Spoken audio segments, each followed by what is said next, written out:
And we're live, and we're back with the Michael Ellis Show. I'm your host, Michael, and today we've got Adela on the show. And Adela has just launched her new book, The Passion Entrepreneur.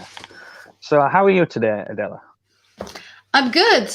I mean, it's cloudy outside, which probably for the UK is normal, but here in southern Spain is a bummer. But otherwise that it's all good. Excited. Great, excited, fantastic.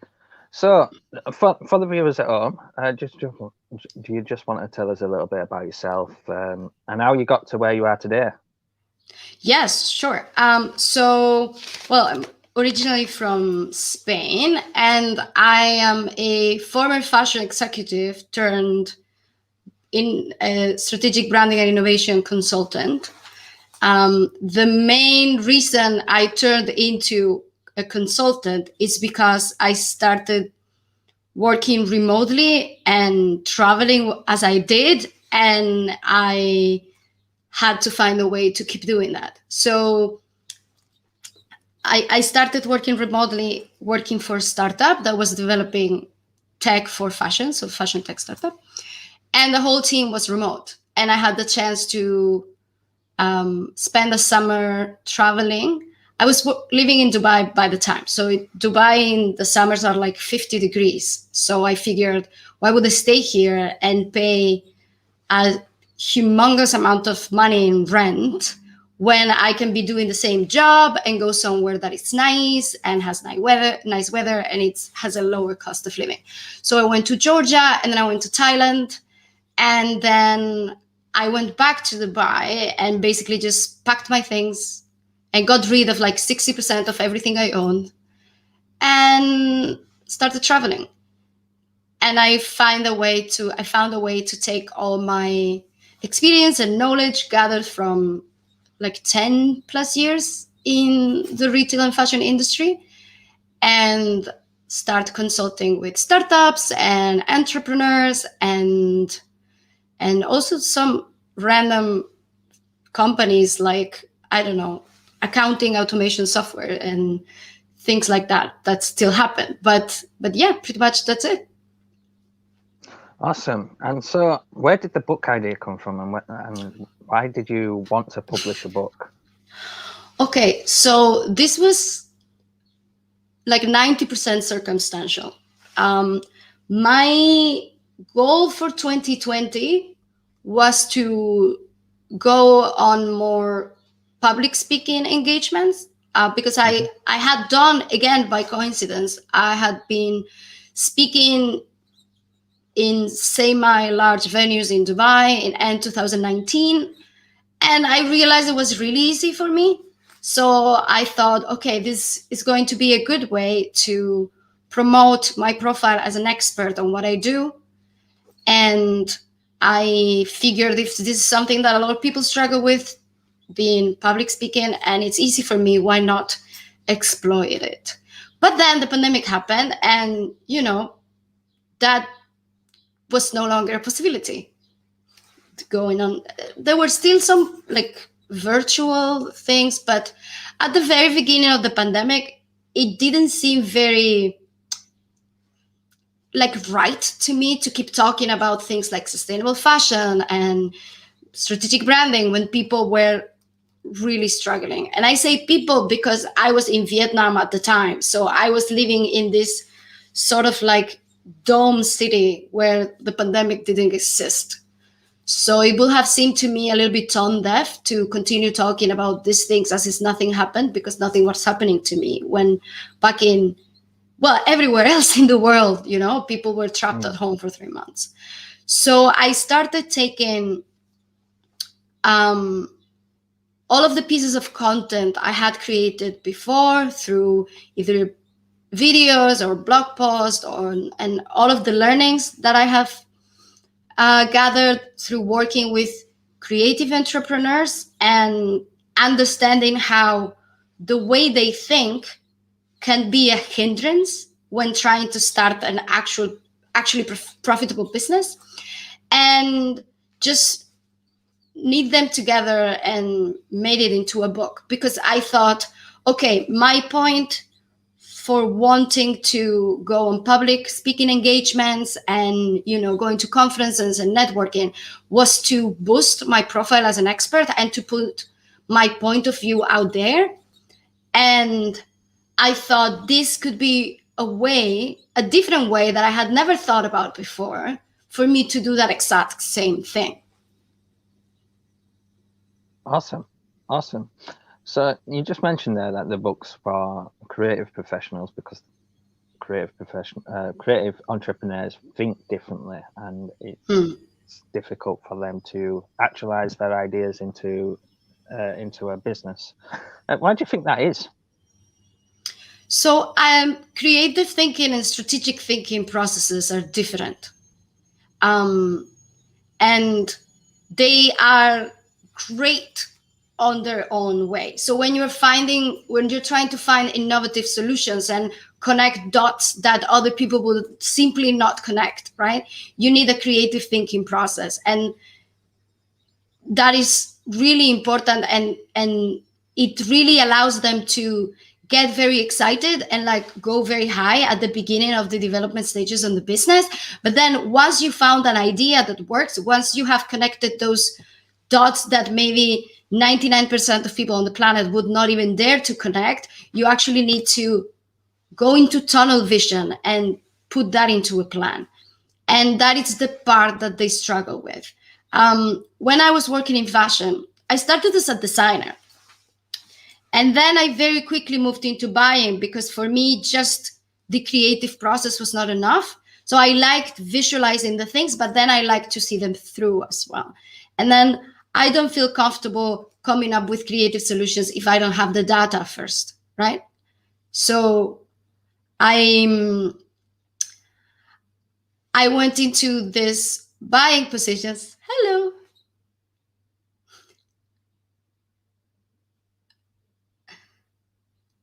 Well, I'm going to keep talking.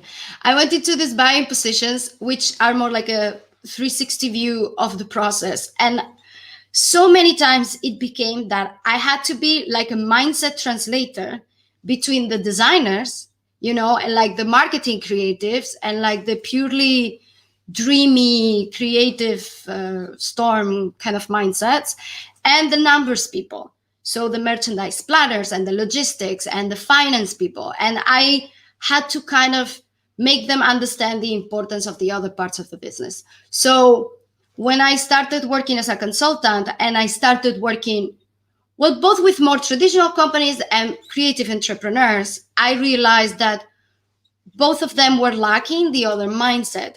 But the issue is a tech company that it's, tunnel vision, and they want to develop the solution. The creativity part you needed at the beginning, and then maybe you can just hire a creative to have on your team. But as a creative entrepreneur, as a passion-driven entrepreneur, that also takes things very personally, and this is also a hindrance. You kind of need to develop that strategic thinking, because it is your business. So if you are not able to have that vision, you cannot really hire somebody to do that for you. You're not going to trust somebody else to execute your vision, right?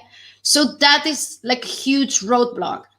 And it's a huge roadblock that, in a way, they're putting on themselves. So that was the whole point, to try to help them understand, number one, why are you deciding to go into this journey? Because a lot of them don't even explore that. They don't even go to the root motivation to saying, okay, so I want to be my own boss now. And then try to understand the tools that you already have, because then again, a lot of them go straight on, oh, but I cannot do this because I don't know how to do this specific thing, or I don't have this specific equipment. When this is just, the imposter syndrome talking, and you getting in your own way. And then the second part of the book is strategic branding. It's about taking all of those things. Okay, so I know what I want to do, and I know what do I have already to make this happen, right? And then how do I turn this intention and this potential into a brand that stands out and converts? And it's all like, it's spoken to in their language in a way. Because I found that most business books are either really dry or too aspirational. So I wanted to find something in the middle that it's actually going to be useful information. That it's very hands on. Like there's a lot of exercises. I don't know, in the competition research chapter, I'm telling you, okay, this is the first step you have to do. This is the things you're going to have to go. This is the kind of keywords you should start looking for, right? So it's really actionable, but it's also spoken in an easy way, so that they don't get scared by numbers. I introduce some concepts. I am like borderline obsessed with consumer behavior. I'm talking about from genetics, cultural background, neurology, psychology applied to behavior. And I introduce some of the concepts from neurology, psychology applied to consumer behavior, but I think it's done in a very easy way. Like this one part that I was not so sure, and I asked my 12-year-old brother to read it just to tell me, do you understand what I'm trying to say? And he seemed to understand it. So I figure if a Spanish 12-year-old understands a neurology concept explained in English, it should be understandable for everyone. How important is it for somebody of a school-going age to be able to understand the business book? I believe it's extremely important for that to happen. So essentially, what can someone do with your book is they can go through your book, and is it essentially like a roadmap to starting their own business? It's a roadmap to firstly understand, do you really want to start your own business? And then understand, what do you need to turn that into a brand? It's just the beginning, because you're also going to need to build operational structure. You're going to need to build sales funnels. You're going to need to build a marketing strategy. And my initial idea actually was to have a much larger book with all of the process. But at the end of the day, it made sense for me to stop here, because what I want people to understand is what it is needed to start with the right foot. And then whether you decide you're going to do it and you have the information available there to start, or whether you decide that you're either you don't feel ready, or you might not really want to put in all that effort, that's also perfectly fine. But don't start just yet, because that is what is required to start in a right way. If someone reads the book and after reading the book they say, well, I'm not going to do this, and I'm saving them maybe 1 year of their time and then 10 years of their life out of stress on not starting this journey, I also consider that a success. Because ultimately, if what you want in your life is more freedom, or if you want in your life is more control, or if you want on your life it's more independence, I believe there is like so many ways you can achieve it. And building a business from scratch might be one of the most complicated. So at the end of the day, figure out what you want and what do you have to do to get there. So your book starts with a creative mind. It starts with going by the title of the book. It appeals to people that have a passion-driven idea that they want to play out. They want to seek to bring into fruition. Is it important to have a passion-driven business, or is it, in which sense, not important? In terms of having the motivation, the drive to be able to go out there and do what needs to be done every day, for instance? Not necessarily. I actually say this. There's one paragraph on the book where I say, we have been told that all you need to succeed in your business is passion, but what you actually need is motivation. You could could not care less about what you do for a living, but you are passionate about the lifestyle that this allows you to live. And that's also fine. You might want to find a job that it's easy for you to do and pays well, and you only want to work 5 hours a week because you want that free time to spend with your family or to go climb Everest. I don't know. So you could be absolutely not passionate about your job whatsoever. Have a motivation to build it because you're passionate about the lifestyle. So I don't think it is necessary to have a burning passion for your job to make it work. But I think you need to know exactly what are you trying to build, and you are building it on a way that makes sense for that intention. And your book helps a person go through that stage of realization. I believe so. The thing is, this is very targeted. So it's targeted to creative and passion driven. I didn't want it to repeat passion in the subtitle, which is mostly what I say creative, because it is creative thinking. But a passion can be, you can be passionate about the talent that you have, which is mostly creative. So I'm thinking designers or dancers or singers or writers. But you can be passionate about an hobby that you have, right? You might be passionate about traveling or about, I don't know, motorcycles or hiking, and you want to build a business around that. Or you can be super passionate about an issue that you want to fight against, right? So an activist or someone trying to change something in a particular industry. That is also passion driven, that it's really visceral, right? It feels very intimate, and it allows people to gain perspective. It allows you to not does it allow you, it makes it difficult for you to have perspective. It makes it difficult for you to see other person's point of view. It makes it difficult for you to delegate. It has all of the, like checkpoints of things that are going to get in your way when you're building a business. So it does go through that part. So the first chapter is just, I explain what in my view is a passion entrepreneur and some of the key identifiers of this passion entrepreneur, and why it's both like a positive thing and a hindrance.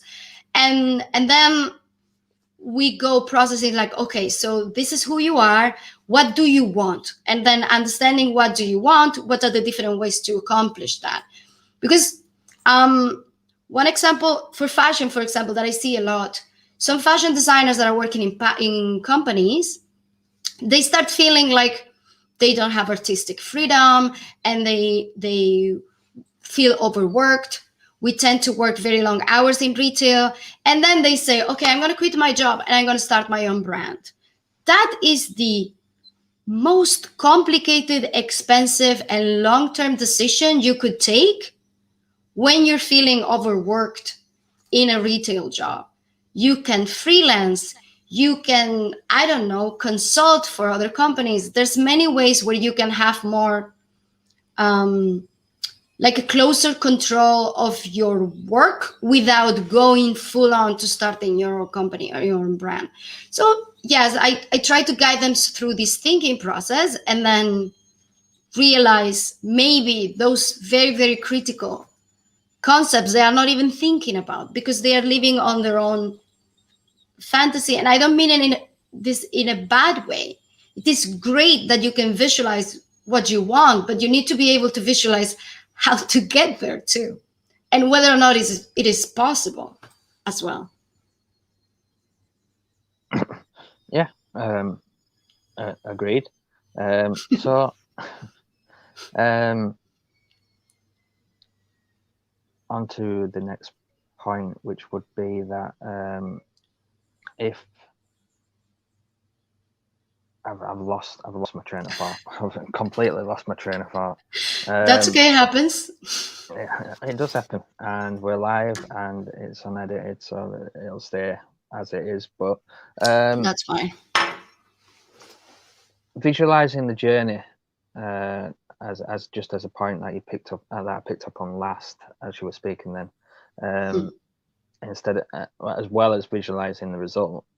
I believe many people, are probably around about 90% of the people that start a business, do not even consider the journey when thinking about starting up, whether if that's a creative professional or not creative professional. I just remembered what I wanted to say. Yay! So I'll tie it in. So if the journey is so important, and this is something that your book helps somebody to realize and understand, how are you going to get your book into as many people's hands as possible? Because that is a great question.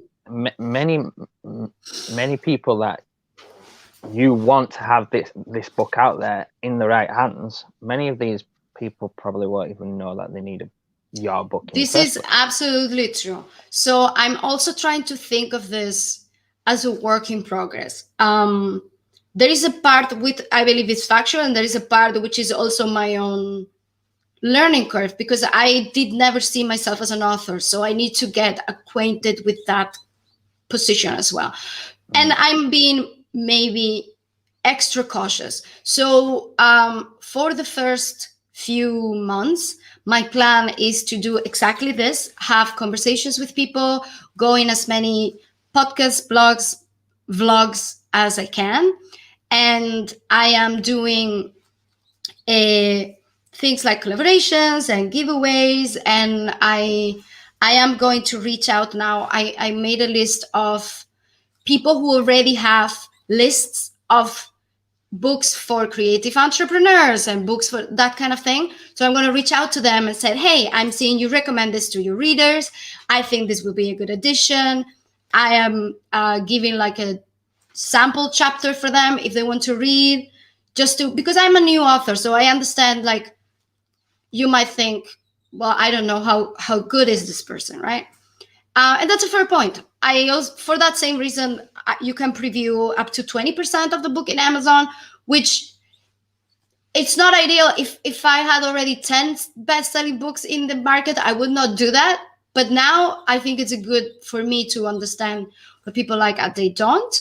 And my idea after that, after I've gathered some feedback, and the good thing about publishing through Amazon is I can edit the book every week if I want to.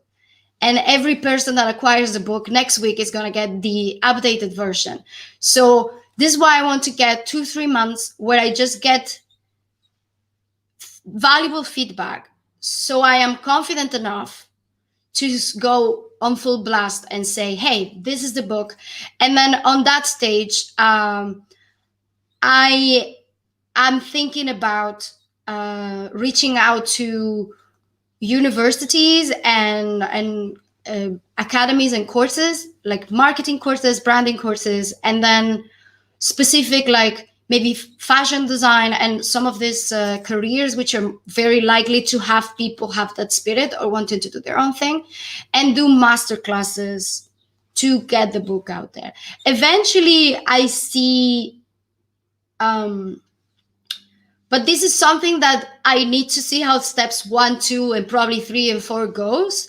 But I see the possibility of having a 12-week training program where we can actually, collaborating with other professionals, we can guide a passion entrepreneur from the motivation stage to the launch stage, depending on the model of the business.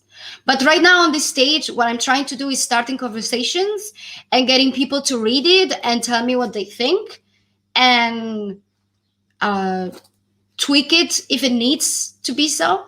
And I actually think this is an important message to put out there, because a lot of people are thinking always finished product. I consider this first edition as my MVP. So the minimum viable product. This is the minimum viable product. I am not an experienced author. I'm sure it can be improved. So I'm not going to go full on trying to sell this to millions of people until I am confident this is the best version of the product that I can put out there. The best version of the product that you can put out there. So yeah, I agree. I'm doing I'm doing a very similar thing.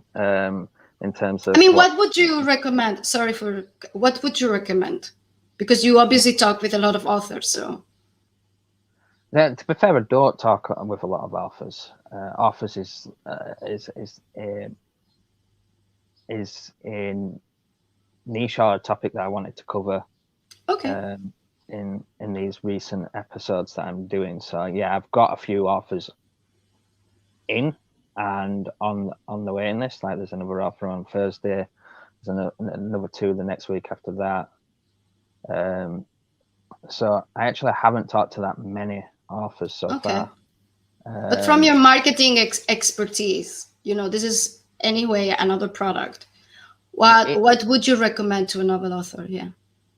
It is another product. This is the reason why I asked the question, and the reason why I asked the question is because you are targeting a group of people. It's niche, so that's great, that's fantastic. But you're targeting a group of people that are probably unaware that they need a book right at that time. They're probably they're necessarily not even sure that they need the information, essentially, because it's right at the start of the journey, and most people that start business right at the start of the journey don't go on that knowledge hunting path. No.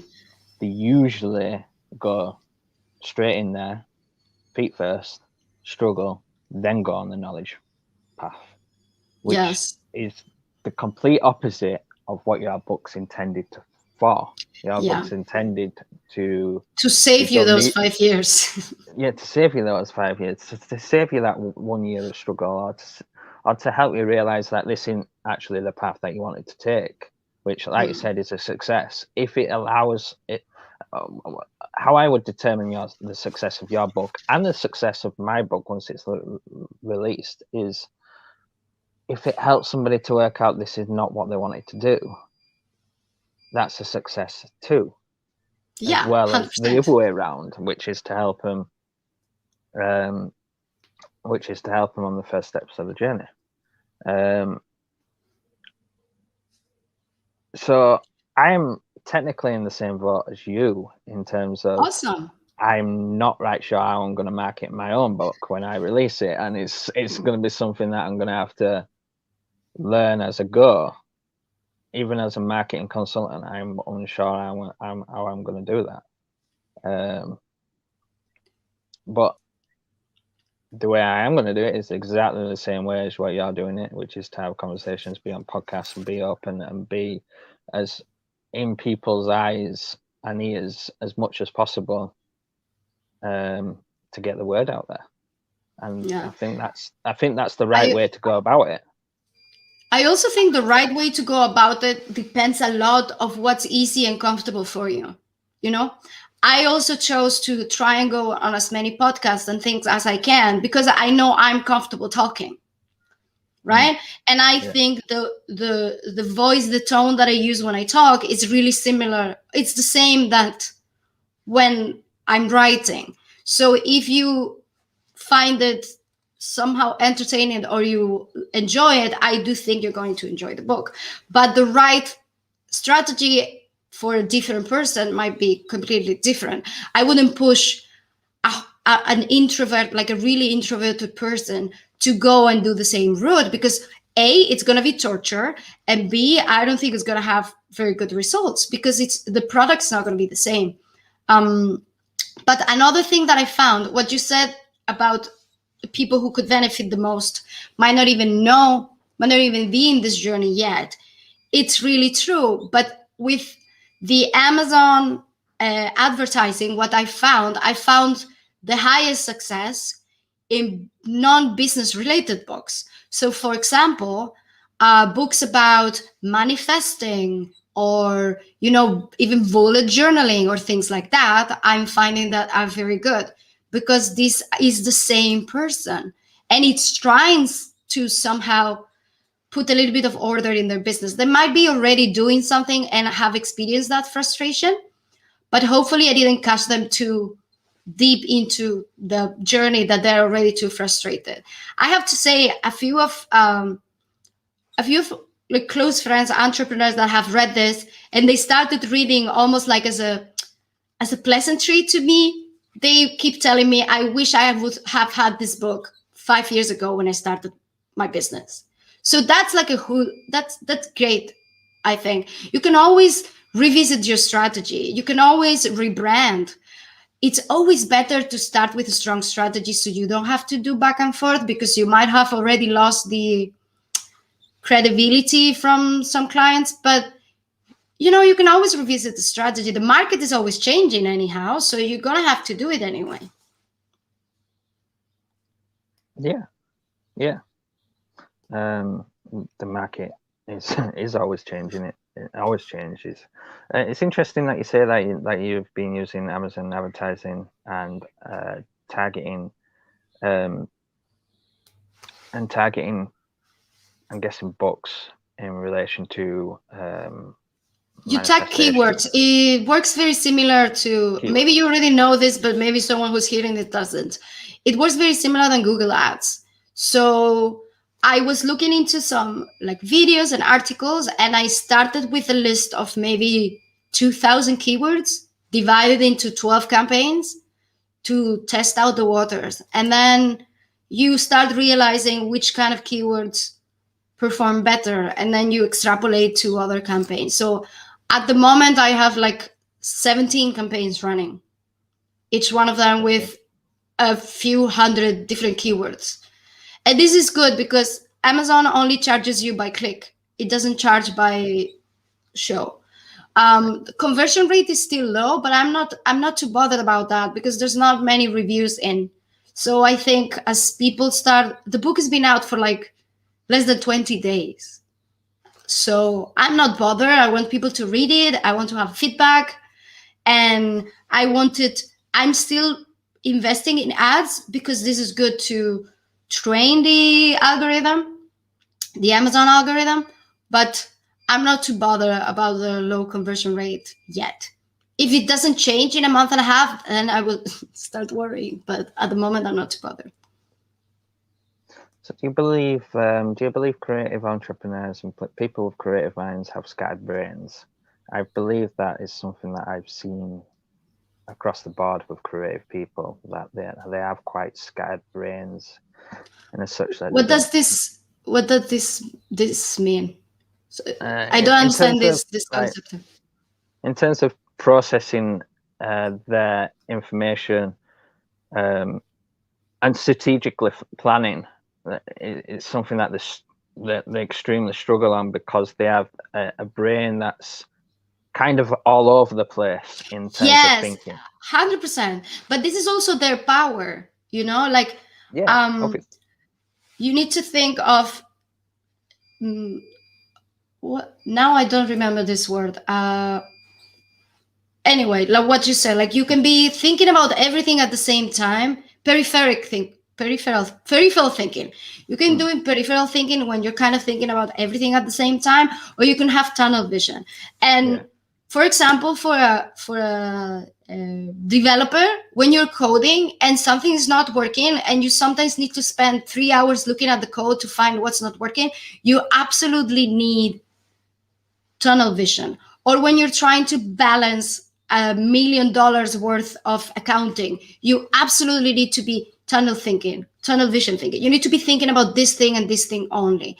But when you're trying to find solutions, when you're trying to understand market trends, when you're trying to come up with new products, you need peripheral thinking. So the whole point of this is to train you just to understand the potential, what you can do, and the limitations of what you can't, and navigate those limitations. I also say, like, we need to understand limitations, not like a wall, but rather like a prediction of rain. It doesn't mean you cannot go out. You just need to bring an umbrella. You just need to be prepared. And understanding the limitations, I think it could be super empowering, because you can say, okay, I cannot do this. How do I achieve the same thing in a different way? So I could not go around the world and talk to people from a stage. How do I achieve a similar impact during a pandemic? And that's why I wrote the book. Well, it's been fantastic talking to you. Thank you. There's for the viewers at home and the listeners on the podcast, there's links below in the description to Adela's landing page for the book, which you can go check out, and then you can go purchase if you feel like that's what you want to do and want to buy. But just for anybody else that's not say in the right place to buy a book just yet, where can they find out more about you? So that's why I gave the link that I gave you, because that's inside my website. So you can research me before you would buying the book, or you can reach out to me if you want to talk about something. And in the website, it's linked to my YouTube channel and my socials, and they can figure out all about me. That's awesome. So it's been a pleasure having you on. Is there anything else that you would like to add to the show? No, but I would tell you, if you are looking into writing this book, just do it. There's really, it's much easier than you think, probably. And everyone who's thinking, I am just blown away by the fact that you can just write a book and put it on a server in Amazon, and then people from Brazil and Japan are downloading it 2 days after. It's bananas. So find a way. Like, there is a way.